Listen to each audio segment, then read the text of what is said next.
yang baru bergabung, tema kita pada pagi hari ini adalah sudah benarkah sholatmu part 2? Apa Bu? Sudah benarkah sholatmu part 2? Nah tadi di segmen sebelumnya guru kita Ustadz Maulana sudah menjelaskan bahwa memang sholat itu adalah gabungan antara ibadah dan gerakan. Ibadah yang harus bergerak diawali dengan niat ya, diawali dengan takbir dan diakhiri dengan salam. Dan juga tadi Habib sudah menjelaskan bahwa ada loh niat-niat, kita udah belajar tadi ya Bu ya. Niat-niat yang memang wajib sifatnya, ada juga yang sifatnya sunnah. Dan tadi Ibu banyak yang komen, aduh rasanya kayaknya nggak afdol, nggak apa-apa. Kita belajar mana yang sunnah, mana yang wajib. Jadi kita tahu alasannya kenapa sih kita mengucapkan niat tersebut. Nah, Masya Allah, sekarang tadi seperti janji saya di segmen sebelumnya, saya akan memberikan kesempatan ibu-ibu nih yang udah jauh-jauh dari Bandung, dari Kalimantan ya kan, untuk bertanya dengan guru-guru kita. Siapa aja yang mau nanya? Coba angkat tangan Bu. Waduh banyak banget, coba lihat. Saya mulai dari sebelah sini dulu ya Bu ya. Oke, silahkan namanya siapa, mau pertanyaannya apa? Assalamualaikum warahmatullahi wabarakatuh. Assalamualaikum warahmatullahi wabarakatuh. Saya dengan Ibu Iin dari Kabupaten Bandung, Pangalengan, dari Majelis Darul Ikhlas. Saya mau bertanya Habib, kan katanya syarat takbiratul ihram itu ada 20. Sebenarnya 5 yang paling utama itu ada apa sih? Baik, Berbicara tentang takbiratul ihram nih Bib, silakan Bib. artinya semua nggak ada yang lebih utama. Pokoknya syaratnya ada 20. Mungkin kita bahas. Oke.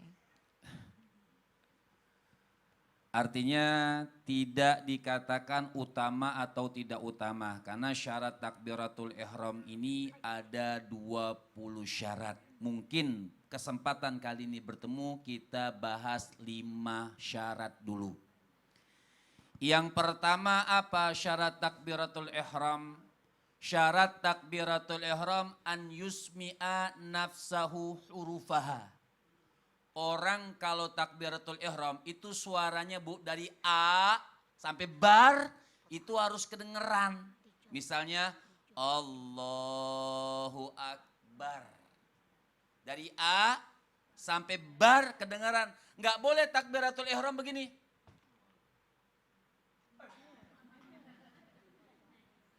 Diam aja atau dalam hati dia.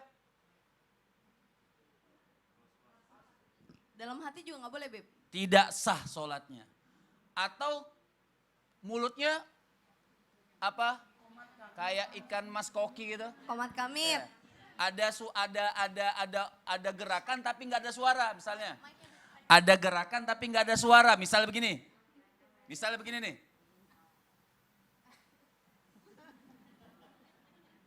Itu nggak sah juga Bib? Sholatnya tidak sah. Atau separuh baru Allah.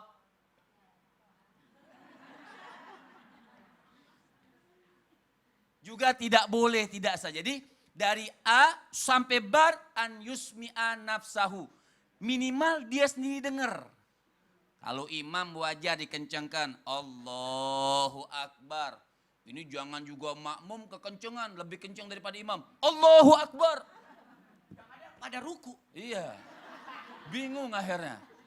Jadi tidak boleh kalau kita sholat sendiri atau sholat sebagai makmum, yang penting suaranya kedengaran dari telinga kita sendiri. Gak perlu orang yang lain dengar atau tetangga sholat gak. Allahu Akbar. Paham ibu-ibu ya? Nah itu yang pertama, an yusmi'a nafsahu hurufaha. Wajib hukumnya, syaratnya kedengaran hurufnya dari A sampai bar. Yang kedua halatal qiyam, antakuna halatal qiyam idza kanatis shalah fardhon. Kalau sholatnya sholat fardu, kita waktu Allahu Akbar wajib dalam keadaan berdiri. Kita nggak bahas, Habib kalau orang sakit bagaimana? Saya nggak bahas orang sakit. Nanti ya Bib itu. Nanti itu urusannya. Oh kalau sakit jangankan duduk, tiduran boleh sholatnya. Kalau sakit. Jadi nggak boleh, oh saya sehat nih. Misalnya, maaf ya, misalnya begini, langsung sholat fardu begini. Allahu Akbar zuhur. Tidak sah. Jadi Allahu Akbarnya halatal qiyam harus berdiri tegak. Nggak boleh begini, dia bisa berdiri dia begini. Allahu Akbar. Tidak sah sholatnya. Jadi harus berdiri tegak, halatal qiyam. Ya. Atau bisa sambil berjalan kalau sholatul khauf. Jadi artinya Allahu Akbar halatal qiyam. Makanya nanti kita bahas bagaimana hukumnya orang yang sholat di pesawat atau di kereta. Nah itu nanti ada bahasanya. 7 tahun lagi insya Allah kita bahas. Oh, iya. Saya mau naik pesawat besok. Oh iya.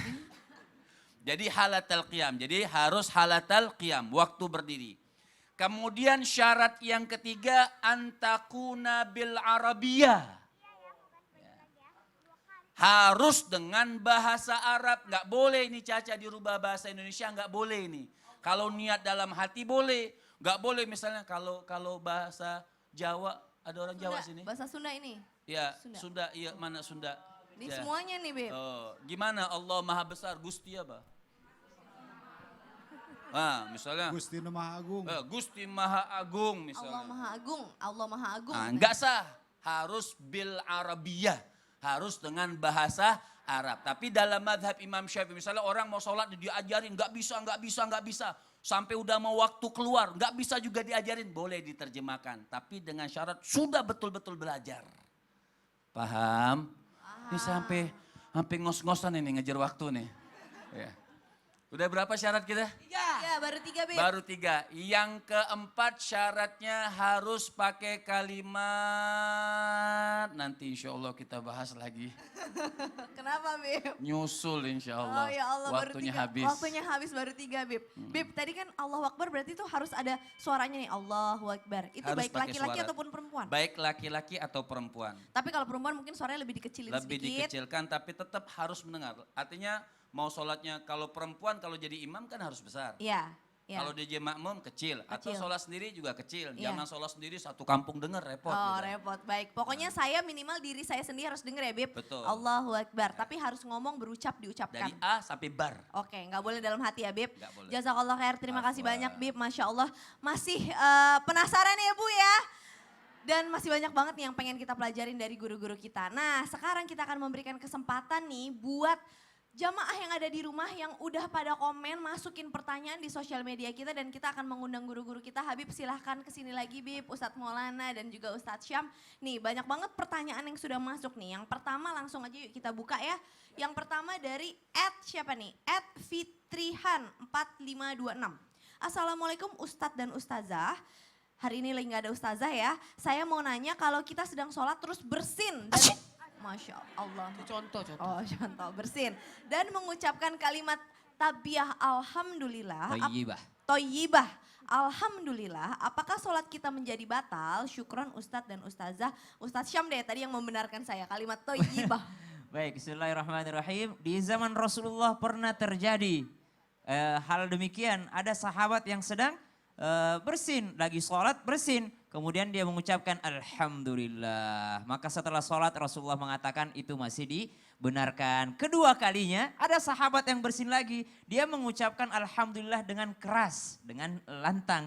Akhirnya ketika mengucapkan hacing, Alhamdulillah, sebelahnya langsung ngomong Yarhamukallah. Setelah itu Rasulullah SAW dalam riwayat menyebutkan bahwasanya ketika engkau salat masih bisa, ya ini salat adalah tidak la yasluhu fiha, tidak ada yakni min kalamin nas. Bukan pembicaraan antara manusia dan manusia, tapi pembicaraan antara manusia dengan Allah. Kalau alhamdulillah masih pembicaraan antara manusia dengan Allah. Tapi kalau yarhamukallah bukan lagi pembicaraan manusia dengan Allah. Tapi artinya apa, Bu? Yarhamukallah. Semoga Allah merahmatimu. Berarti dia pembicaraan antar manusia. Berarti nggak boleh dijawab. Kalau sholat sendiri boleh alhamdulillah. Tapi kalau sholat berjamaah apalagi jadi imam. Jangan sampai bersin langsung alhamdulillah. Jamaahnya langsung yarhamukallah Pak Imam. Jangan, nggak boleh. Tapi sedikit ada tambahan dalam Silakan, Bib, mazhab Imam silakan. Syafi'i. Ya. Kalau lagi baca Al-Fatihah kemudian dia Alhamdulillah Bismillahirrahmanirrahim. Nah, itu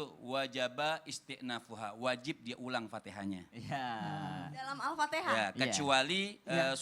kecuali kalau bacaannya itu misalnya pas lagi bisa kita baca Al-Fatihah, Bismillahirrahmanirrahim, imam waladhdallin amin. Kita terputus bacaan Fatihah, kita sebut amin. Itu tidak wajib diulang bacaan Fatihahnya, diteruskan saja. Iya. Tapi kalau kalimat Jadi alhamdulillah maksudnya, tadi diulang. Itu gimana, Kalau gimana? maksudnya pada saat dia baca surah Al-Fatihah tiba-tiba dia bersin, ihdinas siratal asyik, alhamdulillah. Oh berarti itu harus diulang. Oh diulang gitu. Pokoknya kalau Enggak, dalam kalau bersihnya enggak, tapi nyebut alhamdulillahnya. Bersin memang nggak bisa diulang. Al-Fatihahnya Aduh, diulang. Habib ngelawak nih masa Tunggu bersinnya sebentar. diulang. Habib, ada candaan sedikit nih. Gimana kalau orang tiba-tiba latah? Nih. Latah nyebutin kalimat yang bukan bacaan. Itu Lata masalah penyakit di Indonesia doang tuh masalahnya itu. Cepet. Gimana? Artinya kalau memang terlalu parah ratanya tidak bisa itu di makfu dia. Kalau Tiba-tiba memang anak udah kecil terbiasa kan loncat. terlalu parah Dimaafkan, gitu. Bib, ya. Cicak jatuh, tapi dia tidak sengaja ucap Pak. Habib, cicak jatuh.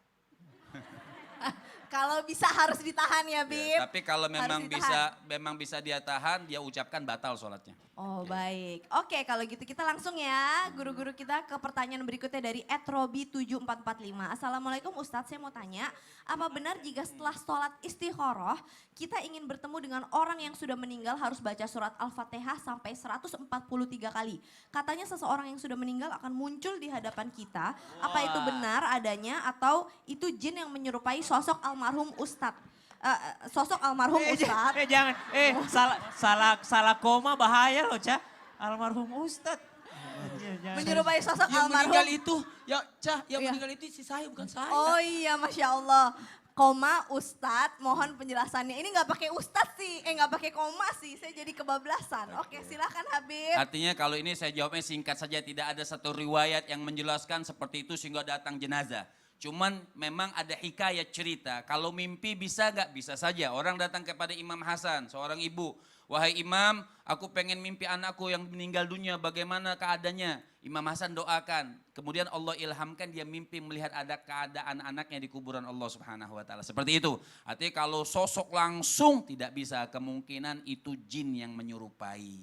Karena kita dimensinya aja sudah Sudah berbeda berbeda, ya, Bib. gitu, Oke, tidak bisa, baik. oke. Semoga menjawab ya. Dan ini pertanyaan yang terakhir nih dari Arif Wibowo 86. Ustadz, Produser Ustazah. kita ini. Masya Allah. Bukan. Bukan. Bagaimana caranya? Sama mirip suaranya. Namanya sama-sama Arif. Bagaimana caranya menegur teman kita, teman kerja kita yang memiliki masalah bau badan. Nah. Karena sangat mengganggu. Bagaimana cara menegurnya yang baik? Karena sudah membuat suasana kurang enak. Makasih, mohon Ustadz Maulana. Tanpa menyinggung siapapun, saya minta izin kepada semuanya. Mohon maaf, ini adalah perihal yang sangat sensitif banget. Kalau begitu, tolong kalau ada teman kerja kita yang ada seperti yang tadi disampaikan, ada bau badan, sebaiknya satu, sampaikan dengan berduaan. Jangan di depan orang banyak, bau loh. Nggak bisa. Nggak bisa, harus datang berduaan. Kemudian, Tapi bagus juga to the point sekali-sekali. jangan. Jangan, karena bayangkan itu adalah kita. Bayangkan dia adalah adik kita. Bayangkan dia adalah pasangan hidup kita. Bayangkan dia adalah anak kita. Yang kedua, beri solusi. Beri solusi. Bawain, kalau di Makassar namanya tawas. Bawain apa? Palembang kapur. Oh, kapur. Di Bandung? Apa namanya? Koas? Toas. Koas. Toas Ya. katanya. Yang bungkus-bungkusin. Maaf ini atau beliin. Kasih hadiah kado ulang tahun. Jadi jangan cuma ngomong tapi kasih solusi ya. Ya. Dan yang ketiga yang paling bahaya ini jangan sampai menyindir. Jangan sampai menyindir. Ih, ada jual bawang ya. Nggak boleh. Tetap harus menjaga hati dan perasaan. Menjaga perasaan. Tidak boleh melukai hati, Iya. tubuh dan mengambil hak. Betul, karena Berarti di kita Islam melakukan diajarkan haram. untuk menjaga Tidak perasaan ya. boleh, Walaupun harusnya. kita benar, kita bisa jadi Ya, salah nih. Jadi kita pura-pura gini. Pura-pura tahan napas. Iya. Pelajaran tahan napas itu Oke, habis itu bicara Tetap baik-baik. senyum, weh, Masya Allah. padahal kita tahan napas loh. Baik Ustadz. Ini masih seru banget pembahasan kita. Nanti kita akan kembali lagi nih ya Ustadz Habib dan juga Ustadz Syam kepada tema kita. Dan setelah ini kita akan masuk ke Al-Quran menjawab. Jadi jangan kemana-mana, tetap di Islam itu indah. Jamaah! Oh jamaah! Alhamdulillah.